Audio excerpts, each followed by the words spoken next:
Hello, everyone, and welcome back to Queen Elizabeth, A Day in Her Life. Today, we're going to look at the relationship between Queen Elizabeth and her dad. I saw the movie The King's Speech a number of times through the years, and it's one of my favorite movies. And in the movie, it showed Queen Elizabeth's father and how he unexpectedly became king. He had a stuttering problem, and he found help in getting past that. But the really sweet parts of the movie were when it showed Albert with his family. You could see the love he had for his wife and children, and that made me want to find out more about the relationship between Elizabeth and her dad. Queen Elizabeth was the first child for Prince Albert, then the Duke of York, and his brother had resigned his position as king, and Albert became king in 1937 and changed his name to George VI. According to GoodHousekeeping.com, although the Duchess, who later became known as the Queen Mother, and Queen Mary, who was Albert's mother, are credited with much of Elizabeth and Margaret's education and upbringing, Albert reportedly adored his two daughters from the very beginning. While Margaret was a bit more rambunctious, young Elizabeth, who was called Lilibet by those closest to her, was well behaved and serious beyond her years. And for this reason, Albert was said to have called Elizabeth his pride and Margaret his joy. And then the king, he started to prepare Elizabeth for her future role as queen. The king realized that one day Elizabeth was going to become a queen, and he decided to start preparing her for the role, even though she was about 11 years old at the time. The king asked Elizabeth to write about her dad at his coronation, and Elizabeth wrote that her papa, as she called him, looked very beautiful that day, and she saw a haze of wonder throughout the Westminster Abbey as her father was crowned, according to Vanity Fair. Now, her father was sad when she got married. Eventually, with her father's blessing, little Elizabeth married Philip Mountbatten, later known as Prince Philip, Duke of Edinburgh, in a November 1947 wedding.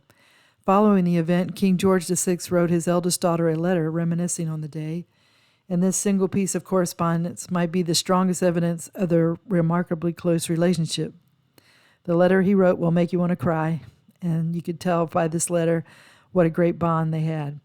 So, the king told Elizabeth, "I was so proud and thrilled at having you so close to me on our long walk in Westminster Abbey. But when I handed your hand to the Archbishop, I felt I had lost something very precious. You were so calm and composed during the service and said your words with such conviction that I knew everything was all right. I have watched you grow up all these years with pride under the skillful direction of Mummy, who, as you know, is the most marvelous person in the world in my eyes. And I know, always count on you and now Philip to help us in our work. Your leaving us has left a great blank in our lives, but do remember that your old home is still yours, and do come back to it as much and as often as possible. I can see that you are sublimely happy with Philip, which is right, but don't forget us, is the wish of your ever-loving and devoted Papa." And then the Queen Elizabeth mourned her father. The Queen was doing a Commonwealth trip in Kenya when she learned of her father's death. She stated at the time, her official proclamation of herself as queen was one of the few signs of her heartbreak. "My heart is too full for me to say more to you today than I shall always work as my father did throughout his reign to advance the happiness and prosperity of my peoples," Elizabeth said during the Ascension Council at St. James Palace. Queen Elizabeth never wanted to celebrate her first day as queen, even many years later, because, as she said, "the record was not one to which I have ever aspired," she said. Well, the news of the king's death, Queen Elizabeth was with Prince Philip in Kenya.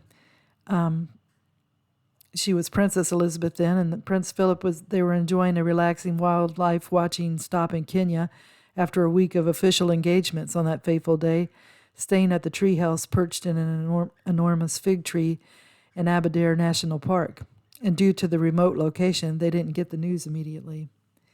According to People.com, the king was found dead in his bed at Sandringham home in Norfolk on the morning of February 6, 1952, at the age of 56, making his eldest daughter the new monarch.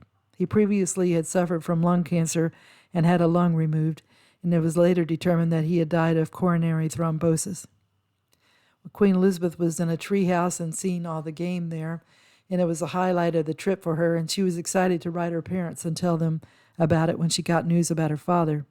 Queen Elizabeth II didn't talk very much about her father, but she honored him in small ways, such as leaving the Christmas decorations up until the anniversary of his death, which was February the 6th, as a form of a silent tribute.